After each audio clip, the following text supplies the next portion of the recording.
Okay, so good morning. Today's daf is Bava Kamma daf Tzadik Tet, closing in on the first 100 pages of Bava Kamma. So we are at the bottom of Tzadik Chet Amabet. Let me share my screen and we'll get started. Here we go. That's not what I'm trying to do. This is what I'm trying to do. Okay. So yesterday we got to the Mishnah near the bottom of Tzaddik Cherem Bet. So we're just going to pick straight up from there. The Mishnah is going to introduce situations of liability for tradespeople who have not engaged in robbery. So let's take a look. Nasan la'umanim l'takin v'kilkalo. If you give it to a tradesperson and to something to fix, and he breaks it, chayav and l'shalom, they have to pay. So the simplest understanding, and we'll get to this potential understanding in the Gemara, is now we're going to give some examples. Nasan l'charish shida teva migdal l'takin. So you gave a carpenter a carriage, a box, or a closet to fix, v'kilkel, and he ruined it. Chayav l'shalem, he has to pay. V'habanai shekibel alav listor es hakotel. If a contractor or builder contracted to demolish or to take down a wall, v'shiber ha'avanim v'hizikan, hizikan, and he breaks the stones, because obviously when you take down a wall in those days, obviously every stone was valuable. So if you break down a wall and you don't enable the stones to be reused, you're causing damage to the owner of that wall. So again, chayav l'shalem. Hayasoser mitzad zev, he was tearing down on one side, but in the other side of the building, it fell down. So as a result, it doesn't seem like it's as directly related. So then patur, then he's not going to be liable. However, if the banging on one side was, causing the other side to fall down, well, then chayav, then he's liable. So the question is, it's all about the situation. So Amar Ravasi. So Ravasi says we're going to qualify the situation, major qualification that offered by Ravasi. Lo shanu elashanasam lecharosh shida teva migdal linots bahen masmer. When we say that you're giving them a carriage, a box, or a closet, you're giving them in order to drive a nail into it. You're not actually giving them a v'nots bahen masmer, and he drove the nail into them. V'shibran, and then it broke. So we're not talking about aval nasan lecharish eitzim la'asos shida teva umigdal.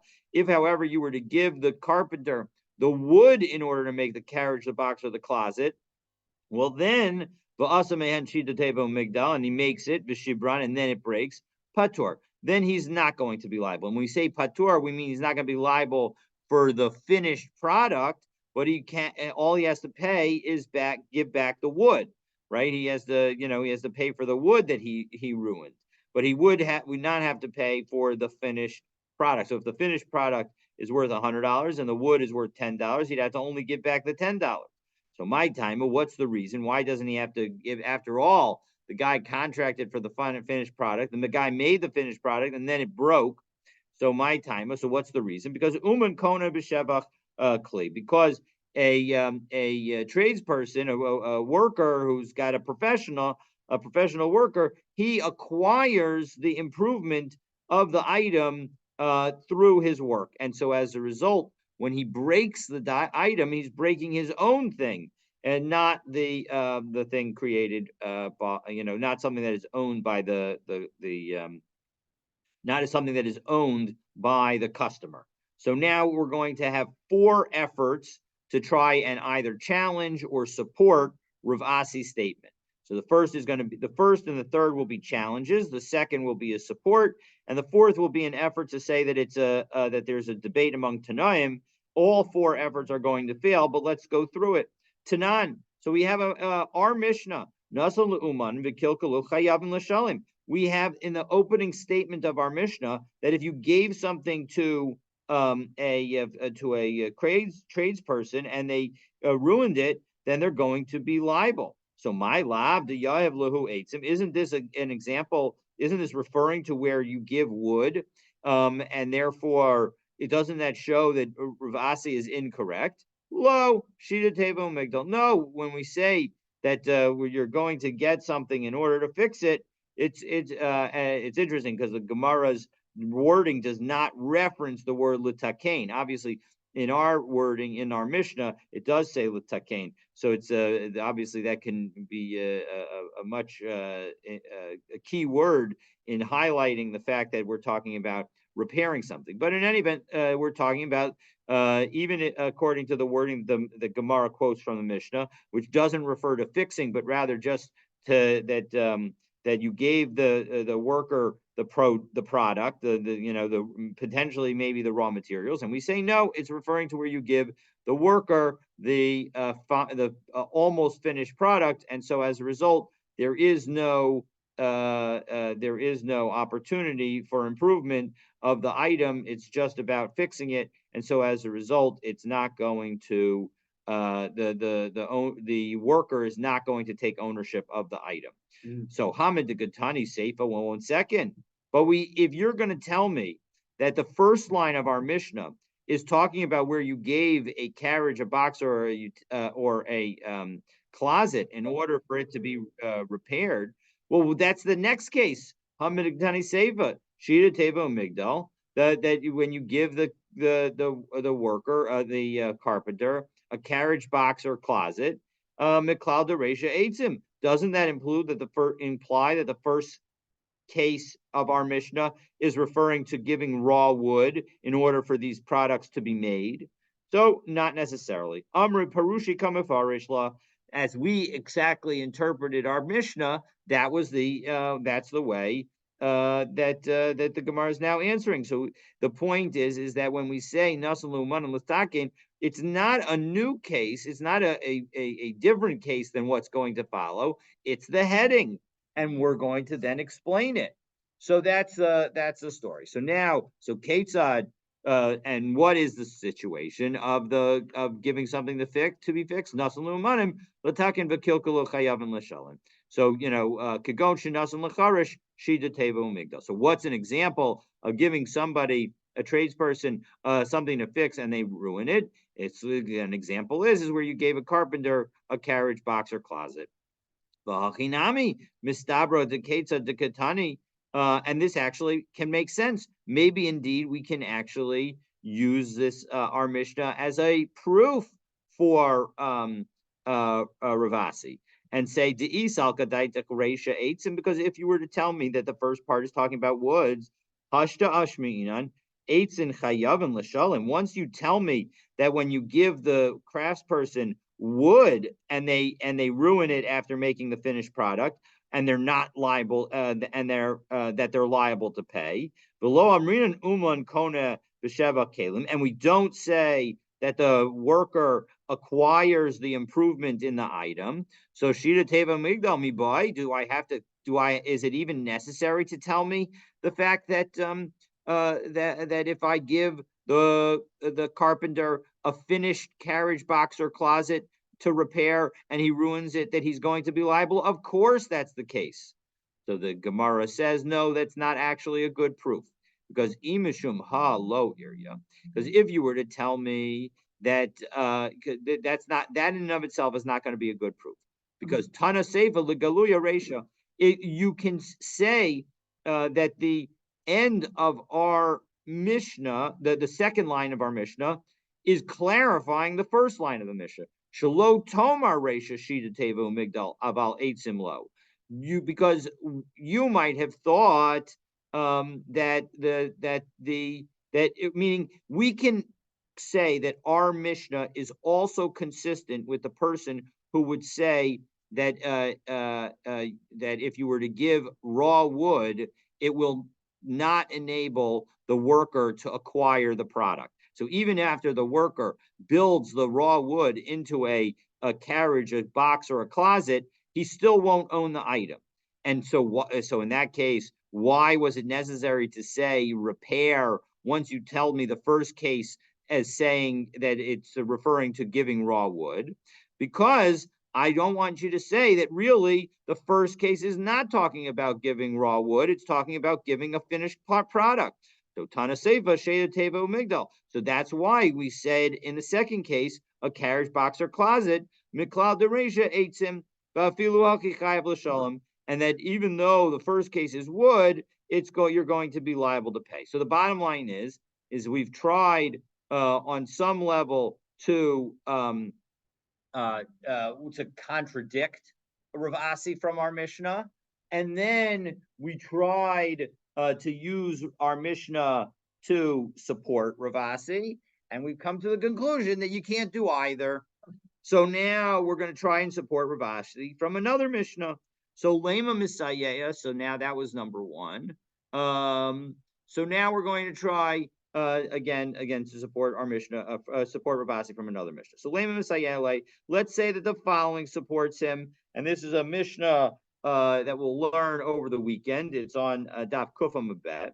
So Hanosein Semer Letzaba, if you give wool to somebody who's dyeing the wool, as we turn to Tzadik Tedam Aleph, the Higdichu Yora, and the vat burned it, Nosin Lo Demate Samro. You have to give him the value of the wool.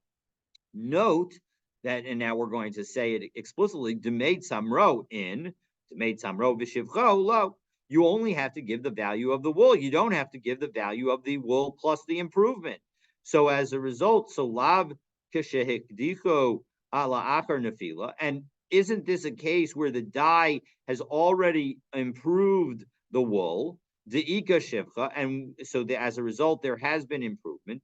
Ushmamina uman kona b'sheva kli, and this shows that a worker, a craftsman, a tradesperson, actually acquires the benefit of the improvement of the item.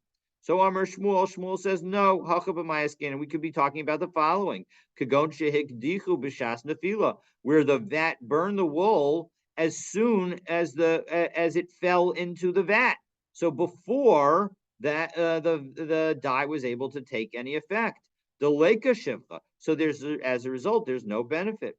Well, one second, if you're going to tell me that Mishnah is talking about where there was no benefit, so then what happens if there was a benefit? So the implication is no saying lo demate samro b'shivcho. The implication is that you would need to pay this the value of the wool and the improvement. So lema Shmuel leisle de Ravasi. So doesn't that suggest that Shmuel disagrees with Ravasi, because Shmuel's answer implies that so even if we can't say one way or the other with respect to this Mishnah and Ravasi, can't we say that Shmuel disagrees with Ravasi? And the answer is no.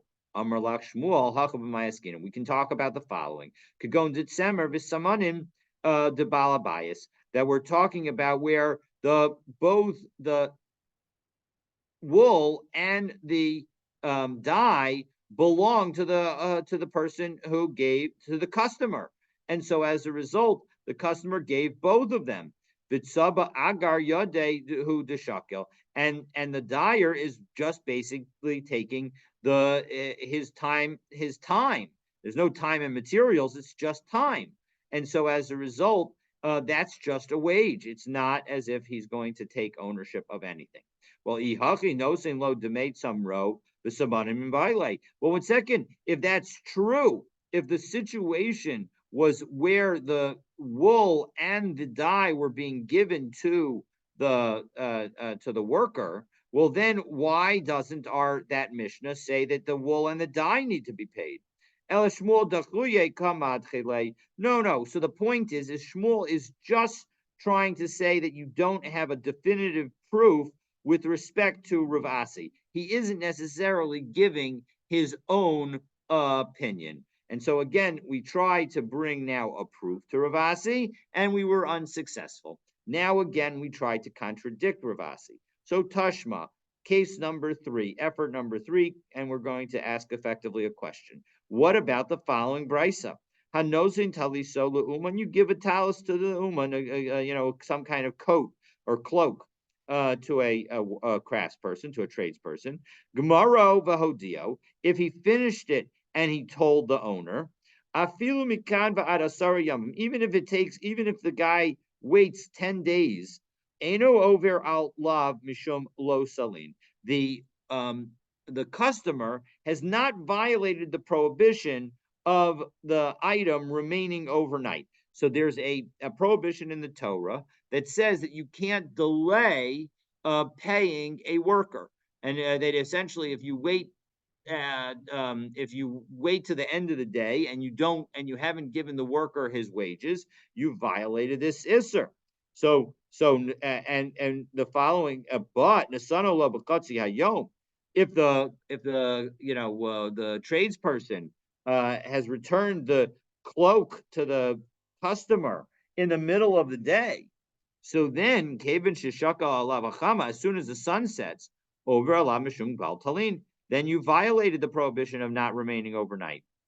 The isalka daitach uman kona b'sheva klipa. 1 second, if you were to tell me that a worker acquires the improvement, so am I over mishum bal talin? Why has the customer violated the prohibition of holding on to wages? After all, he's really purchasing the item.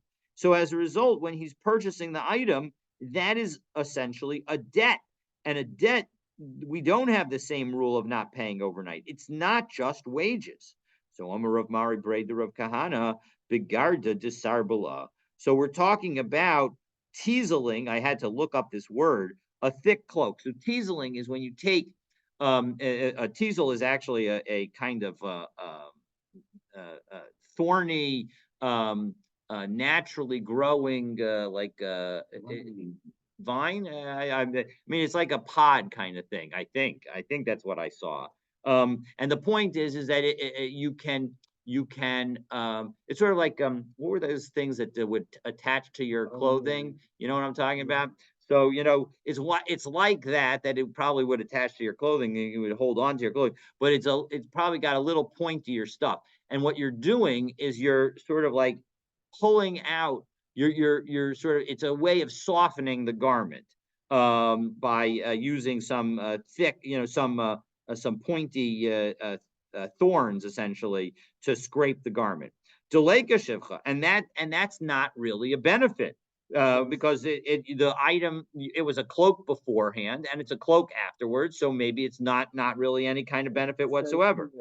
Yeah, Teaseling raises the nap, the hairy surface of a cloth, by gently plucking up the surface fibers. It is exactly. done by brushing the cloth with a special teasel brush made of teasel heads. Exactly. So that's what I was trying to cover. 100%.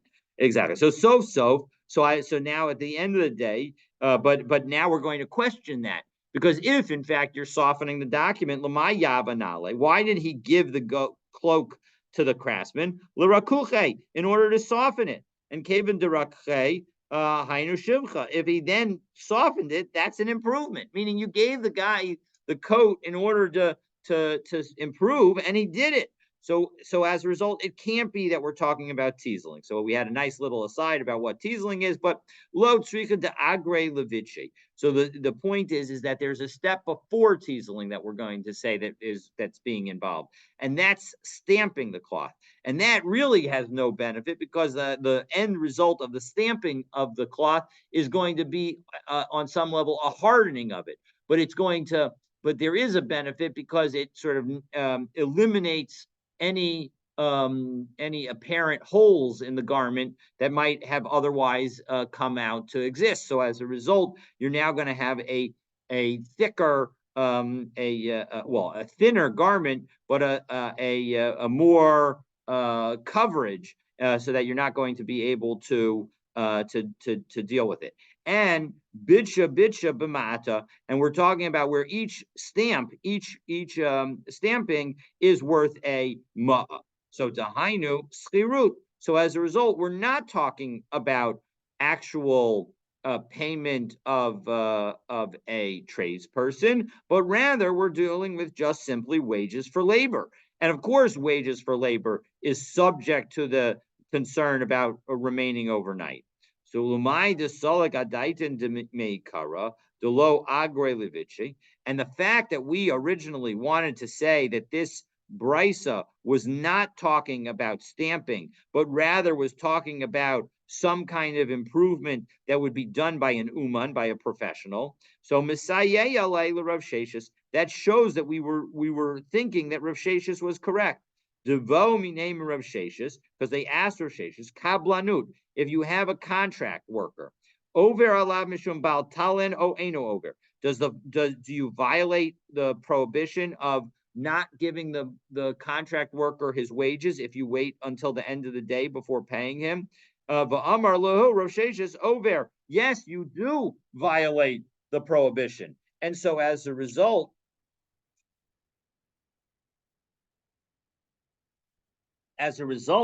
we're going to say that so it seems like our original thought of how to understand this brisa was consistent with Rav Sheshes. Now, in the end, this brisa does not, in fact, necessarily support Rav Sheshes, because it could be that we're talking about labor. So now, but at the bottom line is lema de Rav Sheshes puiga ad Ravasi. Doesn't it seem like Rav Sheshes disagrees with Rav Asi? Rav Asi, remember, says that a contract worker who's a professional owns the improvement, and therefore, when he gives the item to a customer, it's a sale. But Rav Sheshes says that when you give something to a contract worker, you are going to be subject to the penalty for not to the violation of not of holding back wages, and that implies that the contract worker doesn't take ownership of the item. So that show that Rav Sheshes disagrees with Rav Asi? Because again, Rav Asi says the contract worker takes ownership of improvements, and Rav Sheshes says that which would suggest that you would not have a violation of Baal Talin, whereas Rav Sheshes says you do have a violation of Baal Talin, which implies that you don't get ownership. So Lema de Rav Sheshes, so again, Lema de Rav Sheshes, Pliga ad Rav Asi. So maybe Rav Sheshes disagrees with Rav Asi. So Amar Shmuel Bar Acha, Bishlicha de Igarta.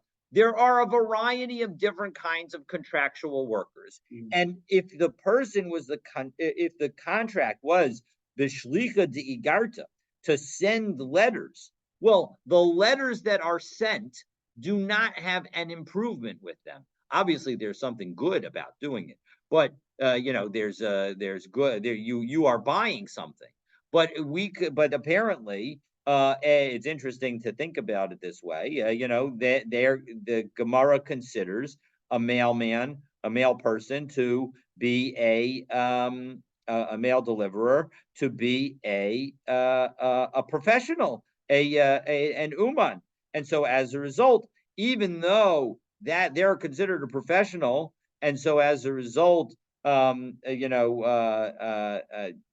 might think that that there would be some kind, but there's no but there's no improvement of the item, and so as a result, they never acquire a piece of it. And so what Rav Sheshes is saying that could be potentially completely consistent with Rav Asi is that when such a worker is failed to get paid, so then there's a violation of Baal Talin. Okay, so Lema. There seems to be a distinction without a difference when we're talking about someone who's teasing or treading on the coat.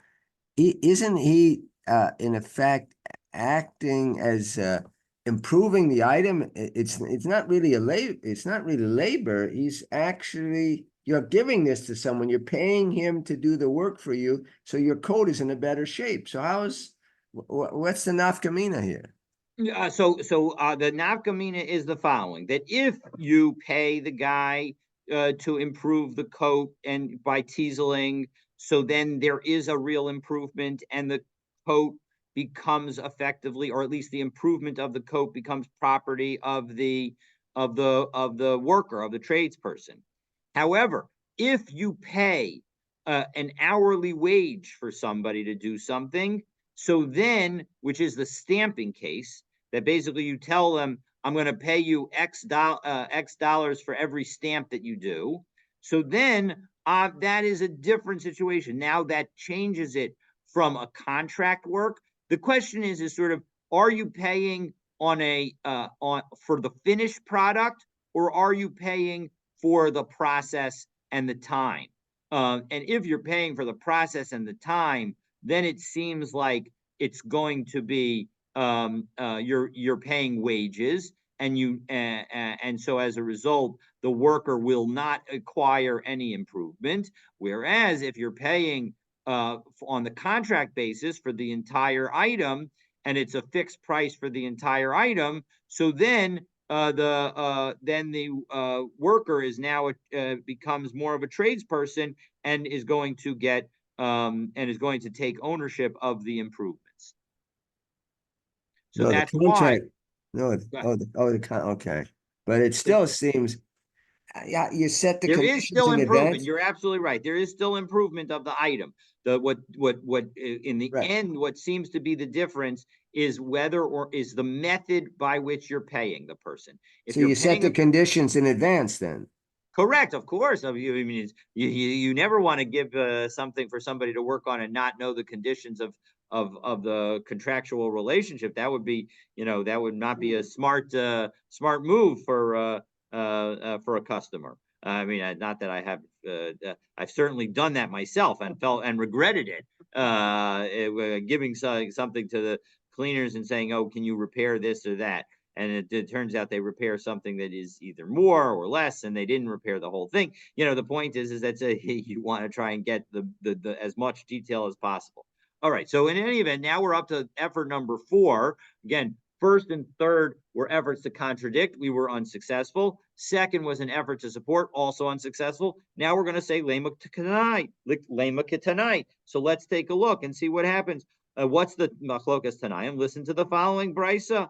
Aseli sherim nizamin v'tabaot. A woman says to a potential suitor, "Listen, make some anklets, earrings, and rings, and I'm going to marry you as a result of that." So, Kevan sha'asa'an mikudeshes divrei Rabbi Meir. Rabbi Meir says that as soon as she makes them, they're married. Now, presumably, he has to give them to her. But in any event, that's Rabbi Meir. She's not married until money enters her hand. Now, my mammon, what is the money? Obviously, we were talking about anklets, earrings, and rings. So, what's the money? Ilema oso mamon. If you're telling me that it's that item that she's being asked to, that the craftsperson is being asked to make, so then Miklauda Rabbi Meir Sabar oso mamon lo. Is that implying that the Rabbi Meir would say they're married even though the worker has not given the woman the jewelry yet? That can't be, because then he's not giving her anything. Elabamai Mekansha. If she hasn't given her anything, how is she going to become married to him? Ela Pshita my mamon acher. So it must be that when we refer to money, we're talking about other money. V'savrua dekuli alma yashna l'schirut mitchila v'ad sof. And presumably, everybody agrees that when you hire a worker, every moment of the work is another moment of them being of you being liable to them for additional money. And so as a result, if they've done $5 of work on the rings and etc. on the jewelry, you owe them $5. When they've done $10, you owe them $10. It doesn't just, it accumulates over time. It doesn't all come at the end. That's the assumption that we have at the moment. And udukuli alma hamakadish b'milva ena mikudeshes. And also we can assume that everybody agrees that if you marry a woman, and we saw this in a variety of settings previously, that if you marry a woman when you are with a loan, you're not married. What's the story? So it's where I lend money to a particular woman, and then I say, "Listen, I'm going to forgive you the loan. You don't have to pay me back, but I want to marry you with that money." That does not work, because that's not, there's no conveyance. There's no giving of something to the woman at the moment of marriage, and there needs to be some kind of conveyance. So we have, if we assume those two things, that that workers earn their wages as they over time. So as a result, if I earned $5, you owe me $5. It's as if you loaned me $5. It's as if I loaned you $5. And so now if I were to forgive you of that, or if I were to forgive the woman of that, it's a loan that I'm forgiving her. And so as a result, I would not be married based on the second of the principles. So my lab, ba'uman kone b'sheva kli kamivlugi. So what they're really arguing is whether a worker acquires the improvement of the item. That the craftsperson does acquire it, and so as a result, when he gives the woman the jewelry, he's giving something that belongs to him. And the rabbis say no, that there is no acquisition, and so that's why there's no marriage, because he has to give her something else, because he doesn't own the jewelry. Excuse me. No. The Kuli Alma, excuse me.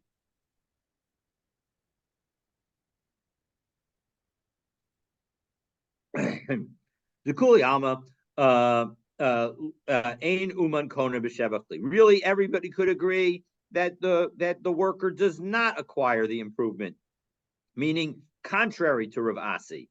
So we don't have to say that these are arguing about Rav Asi's point. Elahacha b'yeshna l'schiru.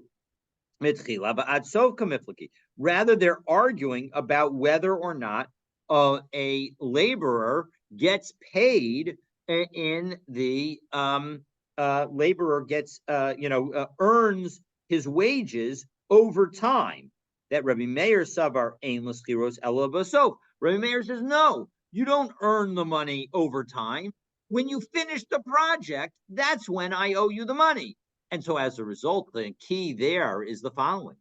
If at the moment that it becomes due, that's the only moment that there's a loan. Now, when the man gives the woman the jewelry and says you don't have to pay it, he's actually giving her something, right? Because he's giving her something at that moment. So as a result, that's why he's able to do it, right? If a laborer, as the note here says, when the craftsman returns the finished jewelry to the woman and betroths her by waiving his fee, he's not betrothing her by forgiving a debt. Rather, he's marrying her through the benefit that he gives her. That is, he's giving her the service that he performed for the sake of the Kedusha. He's giving her that effort, that service. And giving those services, that can be considered something that is basis to be married. So Rabbanan Savre Yesh L'Schiros Mitchila Ba'ad. Whereas the rabbis say no, you do earn wages as soon as you begin the work, and so as a result, everything is a loan, and therefore there wouldn't be marriage. The bias ema, or you could say, so another way that we can do it. The kuli alma yeshna l'schiros mitchila ba'ad. So really, everybody agrees that that a worker starts earning money right away. V'haka b'mikadesh b'milva kamiflagi. And what they're really arguing about is whether or not you can use a loan to marry. The Rabbi Meir savar hamakadesh b'milva mikudeshes. Rabbi Meir says that if you use a loan, meaning if you forgive a loan, then you're married. The Rabbanan savring hamakadesh b'milva ein mikudeshes, and the rabbis say no, you're not. Rava Amar, a third possibility. So the Kuli Alma Yeshna L'Schiros Mitchila Ba'atso. Really, everybody agrees that the wages are earned over time. Uda Kuli Alma Hamakaj B'Milba Ein Mikudeshes. And everybody agrees that if you use a loan, you're not married. Uda Kuli Alma Ein Uman Kona B'Sheva Kli. And everybody agrees that a worker does not acquire the utensil. Here's this case, where he gives something additional to her. Rabbi Meir Savar Milva Upruta Daita Apruta, that when you forgive a loan, which does not have the effect of causing her to be married, and you give her a pruta, which is of course sufficient to cause marriage, her mind is going to be on the pruta, which allows her to be married. The Rabbanan Sabre, Milva Upruta Daita Amilva. And the rabbis say, no, the loan is so much bigger that it's going to dominate her thinking. And so as a result, by adding some kind of little stone to the jewelry that belongs to the man, that's not going to be enough. The forgiveness of the work of the amount that she owes him is going to be what she's focused on. And so as a result, the kedushin will not be effective. Ubepluta dahani tanai. And indeed, this machlokas between Rabbi Meir and the Chachamim is just like the following Titania. We have a brisa b'sachar shasisi imach enu mikudeshes. That when it comes to marrying with the work that I've already done, she's not married. B'sachar she'esemach. But if I say the work that I'm going to do for you, mikudeshes, that's enough to marry her. Rabbi Nassan Omer, that's the Tanakama. Rabbi Nassan Omer, Rabbi Nassan says, "B'sachar she'eseimach." If I enu mikudeshes, that even if you refer to the work that I'm going to do, she's not married. And of course, the kol shekain b'sachar she'asisi imach, and certainly she's not going to be married if he says that I married you with the wages that I've already done for you. Rabbi Yehuda Nasi Omer, be'emes amru. Really, what they're talking about is bein b'sachar she'asisi imach, bein b'sachar she'aseh imach. Both cases, whether it's the future work or the past work, Aina Mikudeshes. She's not married. However, V'im Hosif La Nofech Mishalo. If he also gives her a stone, then Mikudeshes, then she is going to be married. So we have a three-way machlokas. So being Tanakama Rabbi Natan, so between the Tanakama and Rabbi Natan, Ika Benayo Schirut. Then they're arguing about the nature of wages. That according to the Tanakama, the wages are earned only at the end, and so as a result, with respect to future work, it's possible to marry the woman. But Rabbi Natan says, no, you earn the wages as it goes. And so as a result, it's always going to be loan forgiveness. And loan forgiveness does not allow for marriage. So Bain Rabbi Natan, the Rabbi Yehuda Hanasi, Iga Benayu Milva Upruta. And when it comes to the disagreement between Rabbi Natan and Rabbi Yehuda Hanasi, both of them agree that the work is earned as overtime. And so as a result, whether you say, I'm doing it about past work or future work, the end result will be a loan. But when it comes to throwing in an additional stone, Rabbi Natan says that throwing in the additional stone does not work. And Rabbi Yehuda Nasi says that throwing in the additional stone does work. So, all right. So Amar Shmuel. So you want to say that even one wants to say that a past work is a loan? That's a finished work. Why would that be a loan? Well, because the woman still owes the money Oh, for she it. owes the money. Okay. Yeah. Clearly, she still owes the money for it. Otherwise, you're absolutely right. Otherwise, it's almost ridiculous. Meaning, if she's already paid for it, then there is even the hava amina. Yeah, no, but I'm pretty clear that it's talking about where she still owes the money.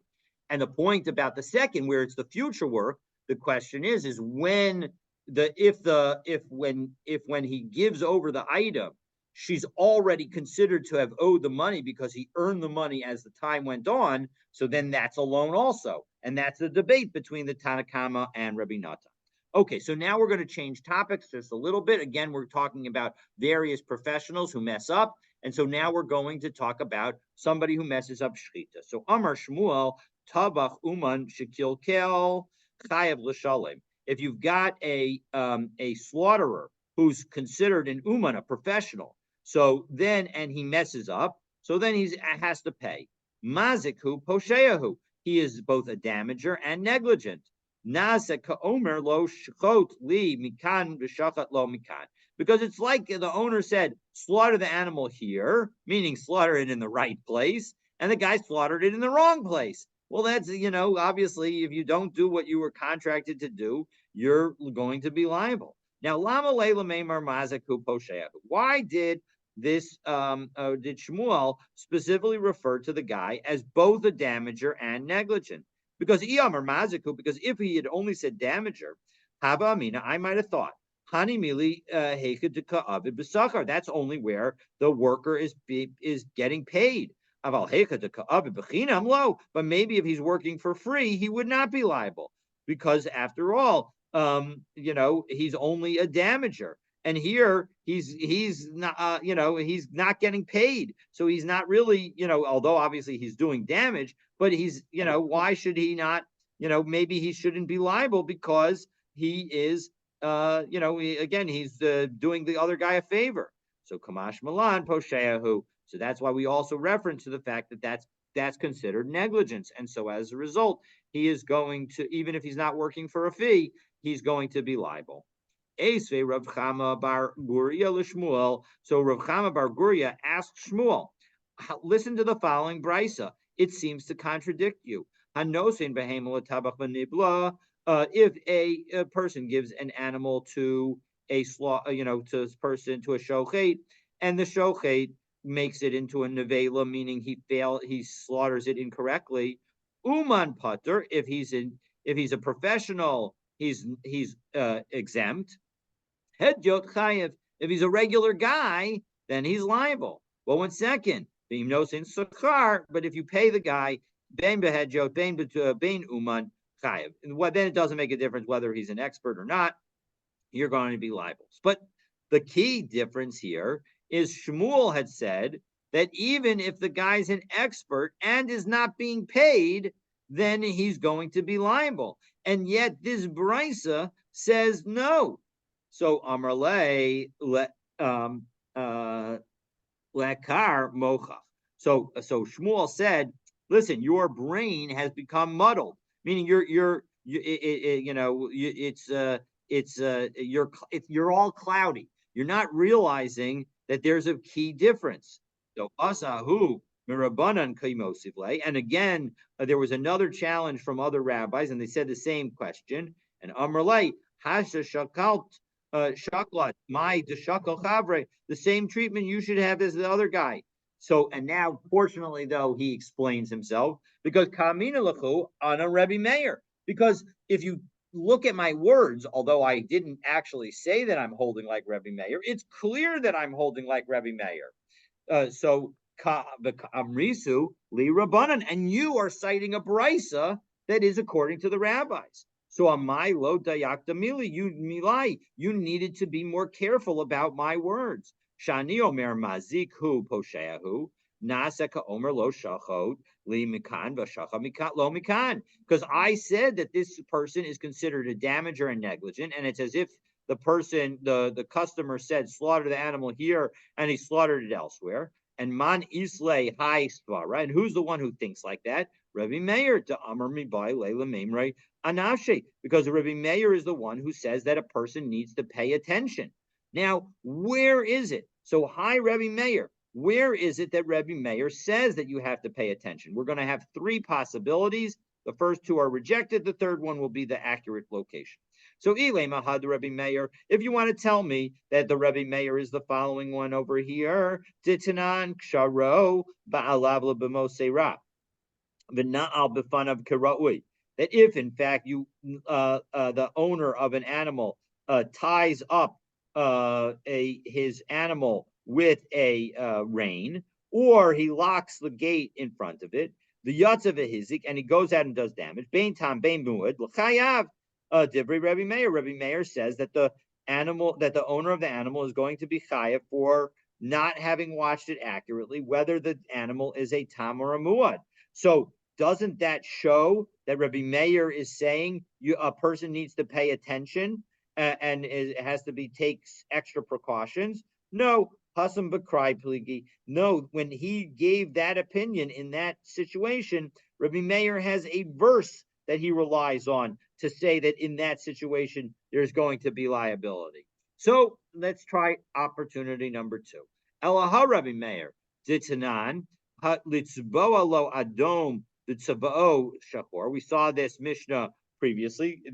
We've cited this Mishnah previously. This is a Mishnah that's going to come, God willing, tomorrow on Kuf Amabet. So if you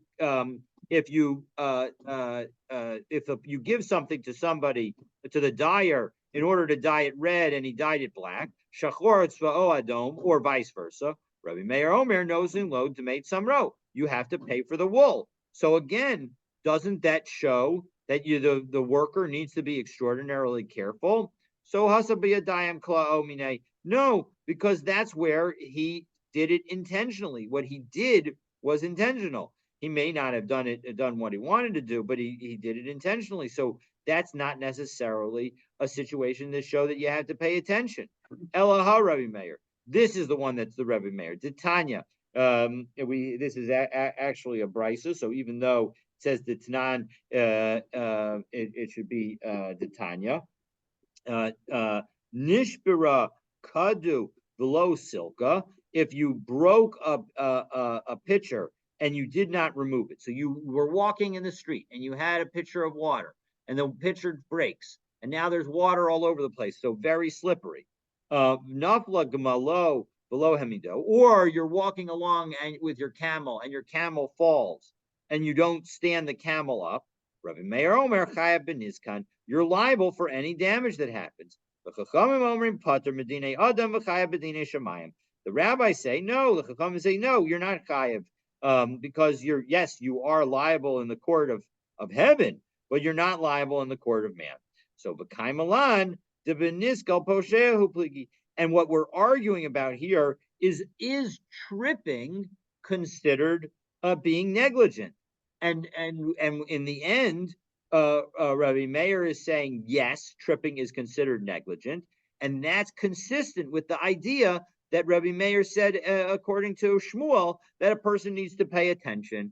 So, all right, so that is the third answer, and we now have a source. So we're going to stop here. Tomorrow's daf is fairly short, so we'll be able to, cover from here onward. But if you want to hear more about an expert shochet who makes a mistake, please stay tuned. And I wish you. But even in the first case where you quoted Rabbi Meir, where he locked up the ox and the ox broke through the gate or whatever, Rabbi Meir would say he's chayav, he's liable.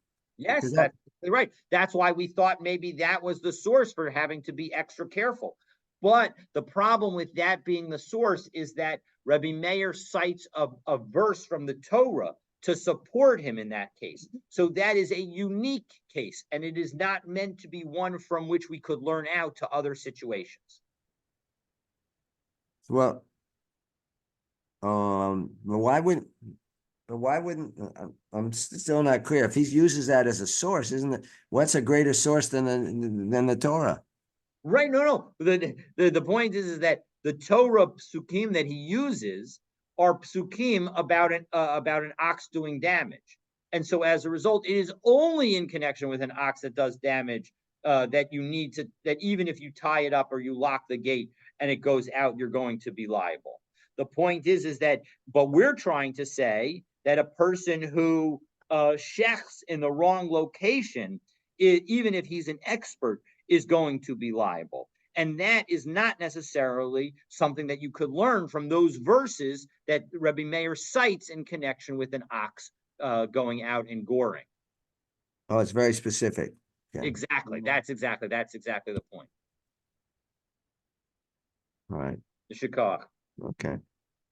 All right. Have a wonderful Shabbos. Look forward to continuing our learning together. I believe next week as well. Next week will be the last week that I'm filling in for Dove. So we'll also do Monday and Tuesday, both live and on Zoom. And look forward to continuing our learning together. Shabbat shalom. Shabbat shalom.